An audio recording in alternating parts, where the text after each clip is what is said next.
નમસ્કાર દર્શક મિત્રો, આપ જોઈ રહ્યા છો નિર્માણ ન્યૂઝ અને નિર્માણ ન્યૂઝના ખાસ કાર્યક્રમ હોટ ટોપિકમાં આપની સાથે હું છું ધર્મી નકુમ। દર્શક મિત્રો, અમુક ટોપિક એવા હોય કે જેને અવારનવાર વાત કરવામાં આવતી હોય છે, એ પછી જાતિમાં ભેદભાવ હોય, મહિલા પુરુષોની સમાનતા હોય કે સમાજમાં વધી રહેલ અસામાજિક તત્વોનો આતંક હોય, આ પ્રકારના મુદ્દાઓ છે તેની અવારનવાર વાત કરવામાં આવતી હોય છે। કેમ કે આ પ્રકારની જે સમસ્યા છે આપણે જાણીએ છીએ કે ખૂબ જ ગંભીર છે અને હવે વધી રહેલ ટેકનોલોજી, વધી રહેલ ડિજિટલ યુગની સાથે હવે આ પ્રકારના મુદ્દાઓમાં એક મુદ્દો વધ્યો છે અને એ છે સાયબર ફ્રોડનો મુદ્દો। અવારનવાર સાયબર ફ્રોડ વિશે અમારા માધ્યમથી અમે વાત કરતા જ રહેતા હોઈએ છીએ। દર્શક મિત્રોને અપીલ કરવામાં આવતી હોય છે અવારનવાર કે સાયબર ફ્રોડથી કઈ રીતે બચવું, કઈ પ્રકારની સાવચેતી રાખવી, અને તેમ છતાં પણ કમનસીબી છે કે આ સાયબર ફ્રોડમાં ઘટાડો થવાની જગ્યા ઉપર વધારો થઈ રહ્યો છે। એટલે હવે અલગ અલગ પાસાઓ છે આ સાયબર ફ્રોડના કેસીસ વધવામાં કે તપાસમાં ક્યાંક ઢીલાશ જોવા મળી રહી છે કે લોકો એટલા સાવચેત નથી અથવા તો લોકોમાં એટલી ડિજિટલની સાક્ષરતા નથી કે શા માટે આ સાયબર ફ્રોડના કેસીસ છે એ વધી રહ્યા છે। અને તેમાં પણ સૌથી વધારે ગંભીર બાબત એ છે કે ગયા વર્ષે 2025માં 1.5 લાખ લોકો, અને આ 1.5 લાખનો આંકડો માત્ર ગુજરાતનો જ છે, 1.5 લાખ લોકો સાયબર ફ્રોડનો શિકાર બન્યા છે। અને તેમાંથી પણ વધારે ગંભીર બાબત એ છે કે 45% વૃદ્ધો છે, સિનિયર સિટીઝન છે સાયબર ફ્રોડનો શિકાર થવામાં। એટલે આજે આ જ મુદ્દા ઉપર વાત કરવી છે, કયા કારણોસર આ કેસીસ વધી રહ્યા છે, શા માટે સિનિયર સિટીઝન્સને ટાર્ગેટ કરી રહ્યા છે આ સાયબર ગઠિયાઓ, અને તેમાં પણ હવે ગુજરાતને સાયબર ફ્રોડ સોફ્ટ ટાર્ગેટ માની રહ્યું છે। એ સોફ્ટ ટાર્ગેટ શા માટે ગુજરાત હવે બની રહ્યું છે સાયબર ફ્રોડના ક્ષેત્રે, તે પણ વાત કરવી છે। અને વાત કરવા માટે આપણી સાથે જોડાયા છે સાયબર એડવોકેટ ડોક્ટર સ્નેહલ વકીલના, સાથે જોડાયા છે સાયબર એક્સપર્ટ ભાર્ગવ ભરવાડ। સૌપ્રથમ આપ બંને એક્સપર્ટનું હાર્દિક સ્વાગત છે નિર્માણ ન્યૂઝમાં। Thank you. ડોક્ટર સ્નેહલ, જો શરૂઆત હું આપનાથી કરું તો જે આ વિષય સામે આવ્યો છે ખૂબ જ ગંભીર વિષય છે, અવારનવાર આપણે ચર્ચા કરતા રહેતા હોઈએ છીએ। 1.5 લાખનો આંકડો આ માત્ર ગુજરાતનો, અને એ પણ માત્ર એક વર્ષમાં, એટલે આ ખરેખર ખૂબ જ મોટો આંકડો કહેવાય। જે લોકોએ પોતાની બચત ગુમાવી હોય, આખા જીવનની બચત કરી હોય, અને એ જ્યારે ગુમાવે અંત સમયમાં, એવા વૃદ્ધોને ખાસ ટાર્ગેટ કરવામાં આવ્યા છે। કયા કારણોસર આ કેસીસમાં અવારનવાર આ પ્રકારની જાગૃતતા સરકાર પણ ફેલાવતી હોય છે, મીડિયા પણ વાત કરતું હોય છે, તેમ છતાં પણ કેમ આ કેસીસ ઘટતા નથી, વધી રહ્યા છે? વેલ મેમ, તમારો જે ક્વેશ્ચન છે તે બિલકુલ હું સમજી શકું છું। Practically this is a concern, કારણ કે અત્યારે આ સિચ્યુએશન એવી છે કે જે બી એજેડ લોકો છે તે કશે ને કશે વધારે વનરેબલ થઈ જતા હોય છે। એટલે એવા ઘણા બધા કેસીસ છે કે જેમાં આપણે એમ કહી શકીએ છીએ કે સિનિયર સિટીઝન જે છે તે અત્યારે ક્રિમિનલ માટે દે are kind of a gold mine. કશે ને કશે આપણે એમ કહી શકીએ છીએ કે એમની જે માઇન્ડસેટ છે સિનિયર સિટીઝનનું, it is always trust based mindset. એ બહુ ઇઝીલી કોઈ બીજા ઉપર ટ્રસ્ટ કરી શકે છે કમ્પેરેટિવલી, લાઈક આપણે એમ કહી શકીએ છીએ કે in comparison with the younger generation. Similarly એક બીજી વાત આપણે એમ કહી શકીએ છીએ કે ધેર આર આ જે વેરિએશન છે, આ જે રેશિયો છે તે ઘણો ઓછો છે સિનિયર સિટીઝનમાં, કે they are kind of a tech savvy person. Like એમની જે ડિજિટલ લિટરસીની અગર આપણે વાત કરીએ તો ધેટ કુડ બી લિમિટેડ। એનામાં ઇમ્પ્રુવમેન્ટનો હજી ઘણો બધો સ્કોપ છે, અને આ જે વનરેબિલિટી છે તેને ક્રિમિનલ ટાર્ગેટ કરતું હોય છે। આ સિવાય one of the important concern is કે ભાઈ એમણે એમની જે એજ છે તેમાં એક ફાઇનાન્શિયલ સ્ટેબિલિટી જે છે તે એમને ઓલરેડી મળી ચૂકી છે, અને ઘણી બધી જગ્યાએ they are now financially stable, so they can also B a easy target for the cyber criminals. અને આ બધાની સાથે આપણે એમ કહી શકીએ છીએ કે કશે ને કશે they are also very much vulnerable against law enforcement agencies. એટલે અત્યારે આપણે જોઈએ છે ડિજિટલ જે અરેસ્ટ સ્કેમ્સ થતા હોય છે તેમાં ફિયર ઇઝ અ થિંગ કે જેને એ લોકો ટાર્ગેટ કરતા હોય છે સાયબર ક્રિમિનલ્સ। અને આ જે ફિયર છે તે કશે ને કશે આપણા જે સિનિયર સિટીઝન્સ છે તેનો એક પોર્શન થઈ જાય છે, કારણ કે they are not very much equipped with police station, ED કે કોઈ બી એવા લો એન્ફોર્સમેન્ટ એજન્સીની વાત આવે તો તેમને આ બધી વસ્તુથી દૂર રહેવાની બિલકુલથી ઈચ્છા હોય છે, અને આ જ એમની જે વનરેબિલિટી છે તેને આ લોકો ટાર્ગેટ કરતા હોય છે। જી બિલકુલ ભાર્ગવજી, સવાલ એ થાય કે જ્યારે આપણે આ વાત કરી રહ્યા છીએ વૃદ્ધોની, ખાસ કરીને આજે વાત કરીએ છીએ આપણે, એમાં સૌથી વધારે જો કારણોની આપણે અલગ અલગ આજે પણ વાત કરીશું, જેથી એ દર્શક મિત્રોને ખ્યાલ આવે કે કયા કયા કારણો છે અને કઈ સમસ્યાનું સમાધાન શું છે. એટલે ડૉક્ટર સ્નેહલે જે પ્રકારે જણાવ્યું કે ડિજિટલ લિટરસી એક ખૂબ જ મોટો પડકાર છે.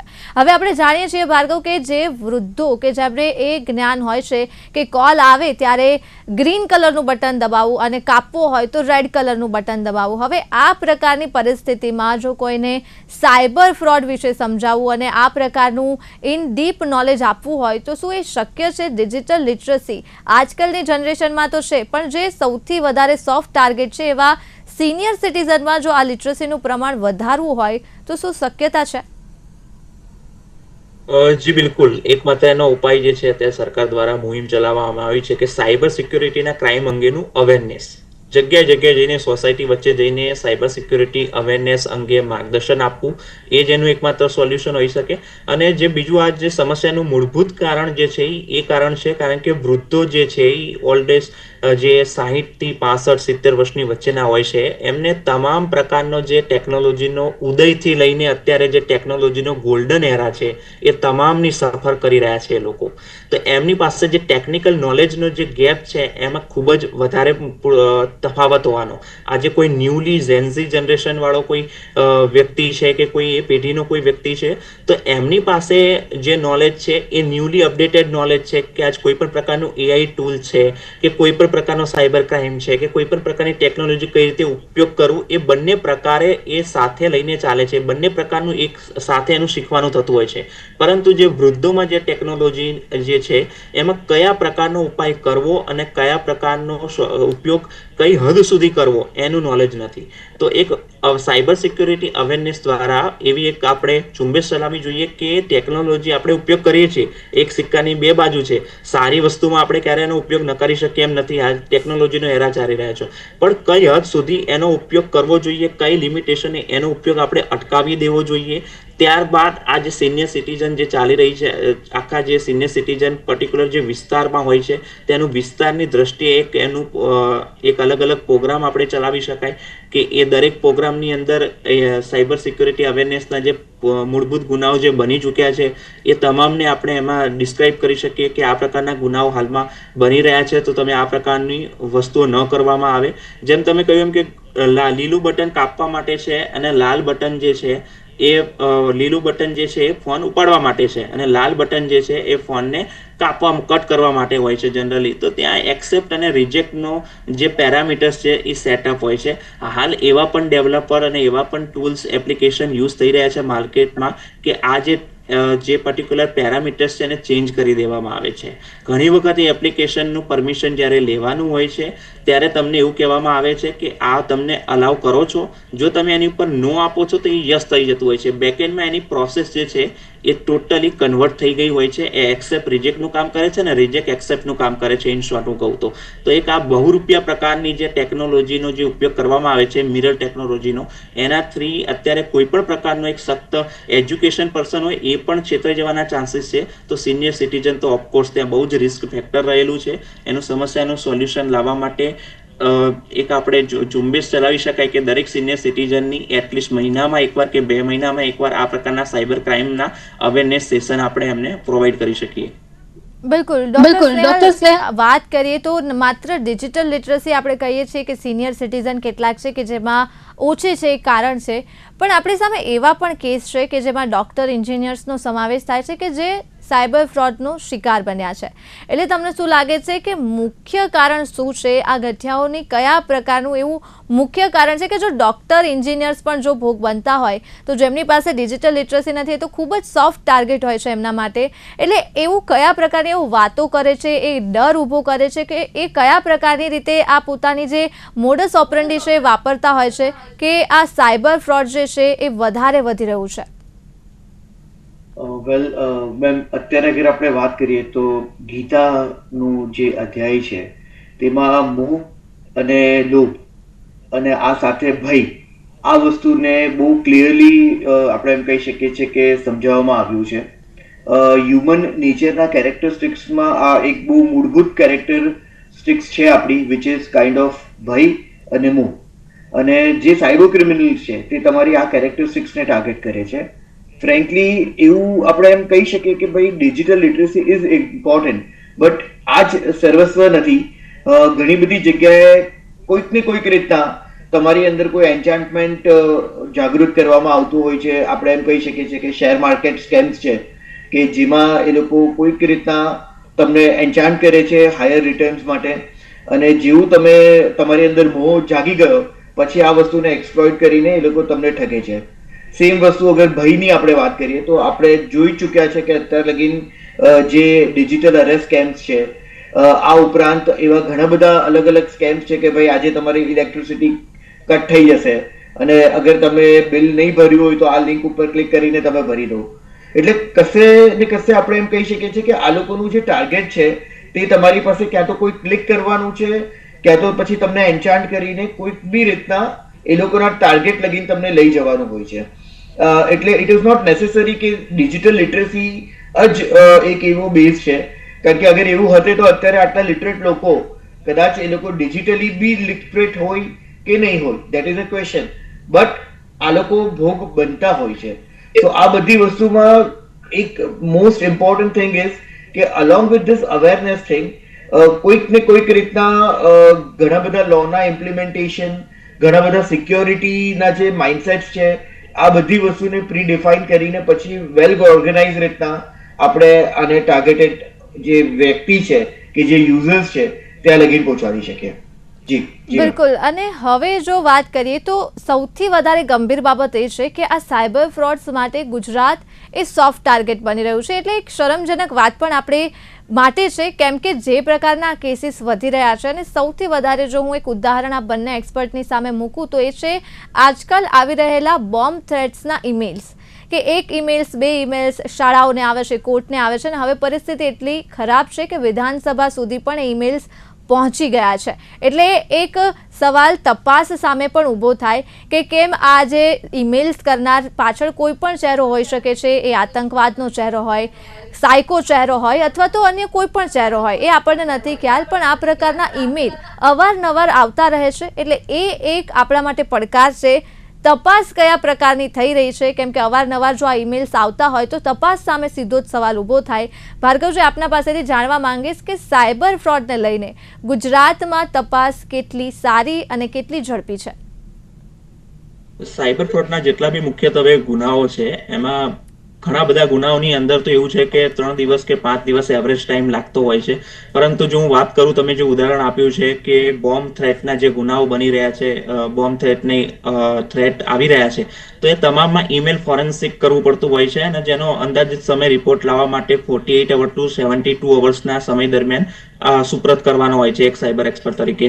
તો એની અંદર જે પાસ્ટમાં જે સેન્ટ ઝેવિયર્સ કોલેજ સહિતની જે 5 થી 7 શાળા હતી, એ શાળા અને કોલેજોને મેલ આવ્યો હતો, એના આરોપીઓને પકડી લેવામાં આવ્યા. ત્યારબાદ હાલમાં જે વિધાનસભાની અંદર પણ થઈ રહી છે એના બી એક આપણને સારું એવું એક્ટિવ પોઝિટિવ પરિણામ મળ્યું છે. તો આ પ્રકારના જે લોકો મળી રહ્યા છે એમાં 2 પ્રકારનો પોલીસને ડર હોય છે કે ક્યાંક આતંકવાદ હશે તો એ જે થ્રેટ હશે એ એક્ટિવલી કન્વર્ટ થઈ જશે, એક્ટિવલી કન્વર્ટ થઈ જતો હોય છે એક પર્ટિક્યુલર રિસ્કમાં. પણ જો એ પોતે એક રિસ્કી એક સાયકો પર્સન છે અને એ ટેકનોલોજીના અનઅવેરનેસ સાથે જો એ કામ કરી રહ્યો છે તો એનો મતલબ એ છે કે એ ક્યારેય એ સાયકો એ ઓપરેશનને પાર પાડી શકે એમ નથી. તેવા કિસ્સામાં રિસ્ક થોડું ઓછું હોય છે. પરંતુ જ્યારે વાત કરીએ કે ભારતની અંદર હોય છે કે સાયકો છુપાયેલો હોય છે કે આતંકવાદીનું કોઈ નેટવર્ક આવી રીતે એક્ટિવ થતું હોય છે, ત્યારે એને એન્ટી ટેરરિસ્ટ કોડ પર્ટિક્યુલર એક અનધર વે ઓફ ઇન્વેસ્ટિગેશનમાં લેતું હોય છે અને 7 દિવસની અંદર મેક્સિમમ ટાઈમ સ્પેનની અંદર એને સોલ્વ કરવા માટેની પ્રોસેસ કરવામાં આવે છે. જેમાં અત્યાર સુધીના જે પાસ્ટમાં થયા છે તમામ પ્રકારના સાયકો પર્સન છે, એમાંથી 2 તો સાયકો પર્સન છે. એકનું કંઈક પોલીસને બદનામ કરવા માટેનું કંઈક હાલમાં જ એક વિડીયો હતો, એનું પણ બિફોર આફ્ટર આવી ગયું છે અને એ બી પકડાઈ ગયા છે સાયબર એક્સપર્ટની મદદથી. એની પહેલા જે ઈમેલનો જે થ્રેટ આવ્યો હતો એ બી પર્ટિક્યુલર પર્સન અત્યારે જેલના હવાલે છે. તો એક સાયબર સિક્યોરિટીનું જે સાયબર સેલ જે છે પર્ટિક્યુલર, એ સારી કામગીરી કરી રહી છે. પણ ક્યાંક ને ક્યાંક હું આપના માધ્યમથી સંદેશ આપવા માંગીશ કે અગર સિનિયર સિટીઝનને કોઈ જો થ્રેટ આવે છે તો એને એક જો ન પકડાવવાનું મેઇન કારણ હોય છે એ છે કે સાયબર સેલને ઇન્ફોર્મ ન કરવું, શરમના મારે ઇન્ફોર્મ ન કરવું. કારણ કે આપણે પણ પોતે કેવી ભૂલ કરી બેસતા હોઈએ છીએ, આપણે અંગત ડિટેલ્સ આપતા હોઈએ છીએ કે વિડીયો કોલ આપણે જે એને લેતા હોઈએ છીએ ત્યારે વિડીયો આપણો ઉતરી ગયો છે, એવો આપણને થ્રેટ છે, સમાજમાં શું સંદેશ જશે, આવા પ્રકારની શરમને ધ્યાને લઈ અને જે વૃદ્ધો છે એમના દ્વારા સાયબર સેલને જાણ કરવામાં નથી આવતી. એનાથી થાય છે એવું કે જે બેનિફિશિયલી જે લાભ જે મળવો જોઈએ પર્ટિક્યુલર વિક્ટિમને નથી મળતો અને સાયબર સેલની અજાણતા આવા પ્રકારના ફ્રોડ થઈ જતા હોય છે. પરંતુ એમની જે સંતોષાય, એમની જે હોય છે માંગણી, એ તમામ માંગણી જ્યારે સંતોષાઈ જાય પછી પણ આ જે સાયબર ક્રિમિનલ્સ છે એમને છોડતા નથી અને અંતે સાયબર સેલ પાસે આવવું પડતું હોય છે. તો મારો એક સંદેશ છે કે આપ પહેલા સ્ટેપ્સથી જ આપ સાયબર સેલની મદદ લો, રાહ ન જુઓ, બિલકુલ રાહ ન જુઓ કે કયા પ્રકારનું આગળ કાર્યવાહી થશે કે કયા પ્રકારનું હું એને ટેકલ કરી શકીશ. આપ તુરંત જ નજીકના પોલીસ સ્ટેશનની સાયબર સેલની મદદ લઈ લો. બિલકુલ. ડોક્ટર સ્નેહલ, આપ શું કહેશો, કયા પ્રકારે અત્યારે ગુજરાતમાં વધી રહેલા સાયબર ફ્રોડને લઈને તંત્ર સતર્ક છે, કાર્યવાહી કયા પ્રકારની થઈ રહી છે? કેમ કે વાસ્તવિકતા છે કે અનેક પ્રકારની સફળતાઓ મળી છે, તેમ છતાં પણ જે ઈમેલ્સ છે તે અટકી નથી રહ્યા. સિનિયર સિટીઝન્સને જે ટાર્ગેટ કરી રહ્યા છે એ સાયબર ફ્રોડ્સના કેસીસ એ પણ અટકી નથી રહ્યા. એટલે કાર્યવાહી થઈ રહી છે, પણ હજુ પણ કયા પ્રકારની વધારે ઝડપી અને સારી કાર્યવાહીની જરૂર છે જેથી આ ઘટનાઓનું પુનરાવર્તન ન થાય? વેલ, અત્યારે અગર આપણે જે પ્રેઝન્ટ સિનેરિયોની અગર વાત કરીએ તો આપણે એમ જોઈ શકીએ છીએ કે ધીરે ધીરે ઇવેન્ચ્યુઅલી સાયબર ક્રાઇમના જે ફિગર્સ છે તે ઘણા વધે છે. ઇનિશિયલી લાઈક લેક્સ ઓફ રૂપીઝના ક્રાઇમ થતા હોય તો આપણે મોટા લાગતા હતા.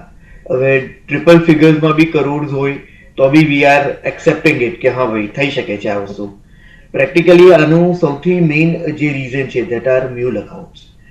અત્યારે મ્યુલ અકાઉન્ટ સ્કેમ્સ ઘણા બધા ચાલે છે કે જેમાં એ ઘણા બધા કેસીસ અને સિનેરિયોમાં એવું પણ હોય છે કે જે અકાઉન્ટ હોલ્ડર છે તેને ખબર હોય છે કે એમનું જે અકાઉન્ટ છે તે એમણે કોઈકને આપ્યું છે, though he may not be aware about કે ભાઈ કોઈ ક્રાઇમ થતું હશે એના અકાઉન્ટમાં. અને ઘણા બધા એવા કેસીસ હોય છે કે જેમાં અકાઉન્ટ હોલ્ડરને પણ ખબર નથી હોતું કે એનું અકાઉન્ટ ક્યાંક કોઈ કેવી રીતના યુઝ કરે છે. એટલે અત્યારે જેમ આપણી ડિજિટલ ડિપેન્ડન્સી વધી ગઈ છે તેમ આપણે એમ કહી શકીએ છીએ કે લોકોની અનઅવેરનેસ નો ફાયદો ઉઠાવીને ક્યાં તો પછી લોકોને એન્ચાન્ટ કરીને વધારે ઇન્ટરેસ્ટ આપવાનું જે આપણે એમ કહી શકીએ છીએ કે મોહ તે આપીને આવા બધા ક્રાઇમ્સ એ લોકો કરી શકે છે. અને જ્યારે મ્યુલ અકાઉન્ટ જેવા સ્કેમ્સની વાત આવે તો it could B digital arrest, it could B share market scams or any other type of cyber crime activities. But આના જે મની છે તે લેયર્સમાં કશે ને કશે ફોર્મ થતા હોય છે અને ત્યારબાદ તે કન્વર્ટ કરવામાં આવતા હોય છે ક્રિપ્ટો અસેટમાં અને પછી આઉટ ઓફ ઇન્ડિયા મોકલી દેવામાં આવતા હોય છે એકદમ ઇઝીલી વિથ મિનિમમ એક્સપેન્ડિચર. સો આ જે વસ્તુ છે તે અત્યારે સૌથી ચેલેન્જિંગ વસ્તુ થઈ ગઈ છે બિકોઝ આ આપણા આમ કહી શકીએ છીએ કે ઇન્ડિયાની જે ઇકોસિસ્ટમ છે દેટ ઇઝ જે એનું આપણે કહી શકીએ છીએ કે I am not getting the exact word but જે આપણું ફાઇનાન્શિયલ ઇકોસિસ્ટમ છે તેને કોઈક ને કોઈક રીતે મેન્યુપ્યુલેટ કરે છે. So it is very very very important કે આપણે એટલા અલર્ટ થઈએ અને પહેલા તો આપણે અવેર થઈએ. તમારો જે પ્રોગ્રામ છે અને આવા બીજા જે બી પ્રોગ્રામ થતા હોય તેને આપણે હજી મોટો સ્કોપ આપીએ અને લોકોને ઉપર માસીસને આપણે લિટરેટ કરીએ અને આપણે સમજાવીએ કે શું કરવું જોઈએ અને શું નહીં કરવું જોઈએ. એન્ડ સેકન્ડલી કે આ બધી વસ્તુમાં કશે ને કશે ટ્રાન્સપરન્સી આપણે લાવીએ અને જે બી આપણી સાથે ક્રાઇમ થાય તેને ક્યારેય બી અનરિપોર્ટેડ નહીં જવા દઈએ. સો આ બધી વસ્તુ છે કે જે અત્યારે આપણો બેઝ બિલકુલથી માંગી લે છે અને આપણું અટેન્શન બી આ વસ્તુ માંગી લે છે and we should be aware અને એક્ટિવ. જી જી બિલકુલ. અને ભાર્ગવજી, હવે સવાલ એ થાય કે જ્યારે સાયબર ફ્રોડના કેસીસ સામે આવે તો સીધો જ એક સવાલ એ થાય કે બેંક ખાતાની, બેંક એકાઉન્ટની જે ડિટેલ્સ છે એ લીક કેવી રીતે થાય છે અથવા તો આ સાયબર ફ્રોડ સુધી જે ડિટેલ્સ છે એ કેવી રીતે પહોંચે છે, કયા પ્રકારે આજે આખું નેટવર્ક છે એ વર્ક કરતું હોય છે, તેના વિશે જણાવો. જી બિલકુલ. ડેટાબેઝ લીકેજના બહુ બધા અત્યારે કેસો સામે આવી રહ્યા છે, જેમાં આપણા પોપ્યુલર એપ્લિકેશન તમે કહી દો તો ફેસબુકના સીઈઓએ પોતે એમની એસેમ્બલીમાં જાહેર કર્યું હતું કે ફેસબુકનો ડેટા લીક થઈ ચૂક્યો છે. તો કોઈ પણ પ્લેટફોર્મ્સની અંદર આપણે જ્યારે ડેટા આપતા હોઈએ છીએ ત્યારે ડેટા કેટલો સેવ છે એની પહેલા તપાસ કરવી જોઈએ. બેંકનો જે ડેટા જે છે બહુ ક્રુશિયલ હોય છે, પાન કાર્ડ રિલેવન્ટ ડેટા જે છે તમામ ક્રુશિયલ હોય છે. જેવા આવા સંજોગોની અંદર ડેટા જે છે એ બે પ્રકારે લેવામાં આવે છે.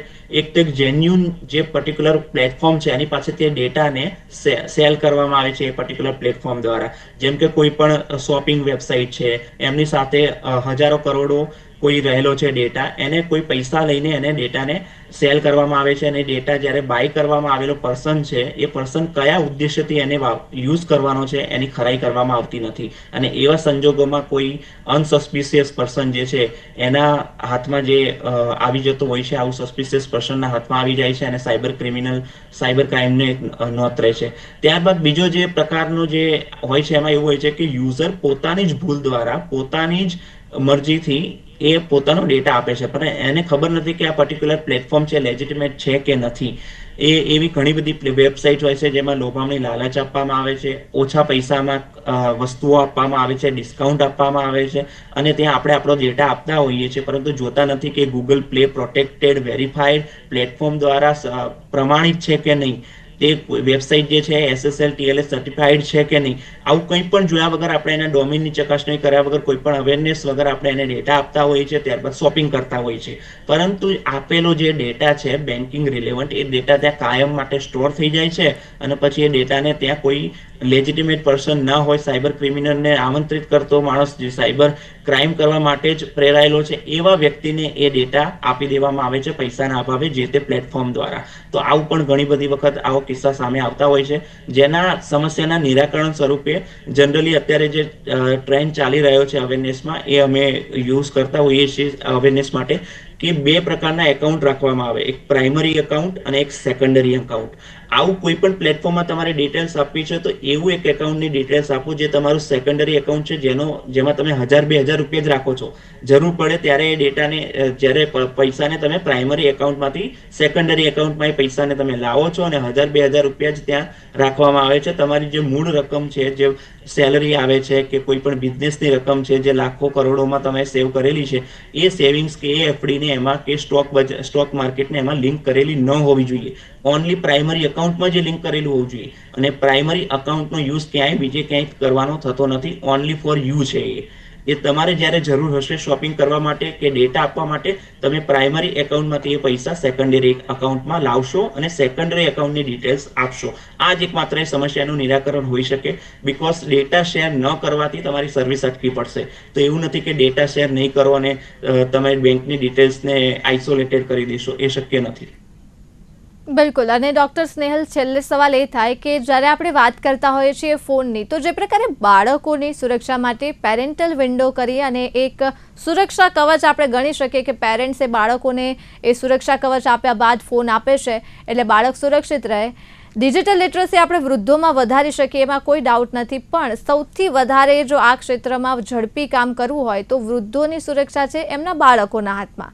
એટલે એવા પ્રકારની કોઈ ટેકનોલોજી અથવા તો બાળકોએ કયા પ્રકારનું હવે ધ્યાન રાખવું જોઈએ, તેમની આગળની જે પેઢી છે એમને કયા પ્રકારે વૃદ્ધોનું જે ફોન વપરાશની જે આદતો છે તેના ઉપર કયા પ્રકારે કોઈ વોચ રાખી શકે, કયા પ્રકારે તે ફોનમાં ઉપયોગ કરી શકે, અને પેરેન્ટલ વિન્ડો જેવી આ બાળકો માટે જે ટેકનોલોજી છે, શું એવી વૃદ્ધો માટે કોઈ ટેકનોલોજી ડેવલપ કરી શકાય? વેલ, તમારો ક્વેશ્ચન પ્રેક્ટિકલી બહુ ઇન્ટરેસ્ટિંગ છે, but frankly there is a difference between child અને એક aged person. We understand કે digitally literate જે છે તે આપણે માની શકીએ છીએ કે કદાચ કશે ને કશે there is a scope of improvement for senior citizen, but આપણે આના માટે એવું નહીં પ્રેડિક્ટ કરી શકીએ કે જે બી સિનિયર સિટીઝન છે they would not be digitally literate. એટલે કે ઘણા બધા અત્યારે senior citizen, there are exceptions, તેઓ યંગસ્ટર્સ કરતાં પણ વધારે અલર્ટ હોય છે અને એક્ટિવ હોય છે. સો આ બધી વસ્તુમાં આપણે એટલું કરી શકીએ છીએ કે આપણે જે બી સિનિયર સિટીઝન્સ છે તેમને પ્રોપર ઇમ્પ્લિમેન્ટેશન આપીએ, નોલેજ આપીએ, અવેરનેસ પ્રોગ્રામ્સ કરાવીએ, આ બધું એની જગ્યાએ બરાબર છે. બટ જે કિડ્સ છે તે પોતાનું ઇન્ટરેક્શન એમના પેરેન્ટ્સ સાથે રાખે. ઘણી બધી ફેરી, જેમ કે અત્યારે QR કોડ સ્કેમ થઈ ગયું, પ્લેટફોર્મ્સ ઇન્ક્લુડિંગ abuseipdb.com, કશે ને કશે બીજા એવા ઘણા બધા પ્રોગ્રામ્સ છે, ઇવન તમારા બ્રાઉઝર જે છે તેની અંદર there is a scope કે તમે જોઈને એ વસ્તુ ચેક કરી શકો છો કે આ જે QR કોડ છે is it fishy or it is a legitimate QR code. Similarly website છે તે ફેક છે કે નહીં તેના માટે there are n number of applications that are available. સો આ બધી વસ્તુનું નોલેજ આપણે એમને આપી શકીએ.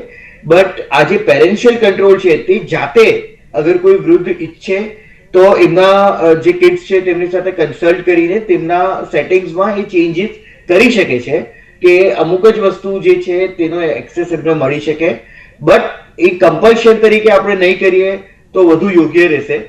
But there are so many things કે જે તમે અત્યારે કરી શકો છો, અને આપણી જે સાયબર સેલ છે તે બી અવેરનેસ સેશન્સ આપવામાં ઘણું મોટું યોગદાન આપી રહી છે, અને સિનિયર સિટીઝન માટે આ વસ્તુ બહુ ક્રુશિયલ થઈ જાય છે. અને આપણે એટલીસ્ટ એમને એક વસ્તુ કહી શકીએ છીએ કે કોઈ બી સોશિયલ મીડિયા એપ્લિકેશન હોય તેમાં 3 વસ્તુ એમની પાસે છે. મિનિમમ 2 સ્ટેપ ફેક્ટર વેરિફિકેશન કે ઓથેન્ટિકેશન એ લોકો કરી શકે છે. આ ઉપરાંત એ લોકો મોનિટર કરી શકે છે કે એમના અકાઉન્ટમાં ક્યાં ક્યાંથી લોગિન કરવામાં આવ્યું, અને કશે બી કોઈ બી પ્રોબ્લેમ પડે તો એ લોકો રિપોર્ટ કરી શકે છે 1930 ને, અને એ વ્યક્તિને કે જે ડેવલપર છે એ પર્ટિક્યુલર એપ્લિકેશનનો કરી શકે છે. જી જી મેમ. બિલકુલ. ખૂબ ખૂબ આભાર ભાર્ગવજી, ડોક્ટર સ્નેહલ, આપ બંનેનો અમારી સાથે જોડાવા બદલ અને વિગતો આપવા બદલ ફરી એક વખત આપનો ખૂબ ખૂબ આભાર. તો દર્શક મિત્રો, આશા રાખે કે જે પ્રકારે આજે આ ચર્ચા કરવામાં આવી છે, આસપાસ અને આપણા ઘરમાં જે પણ સિનિયર સિટીઝન છે તેમની ખાસ કરીને ધ્યાન રાખવામાં આવે, જેથી તેમની જીવન દરમિયાન તેમને જે જમાપૂંજી કમાઈ હોય છે, જે બચત ભેગી કરી હોય છે, એક ઝાટકે કોઈ પણ સાયબર ગઠિયો આવી અને ઝડપીને ન લઈ જાય. હાલ મને આપશો રજા. નમસ્કાર.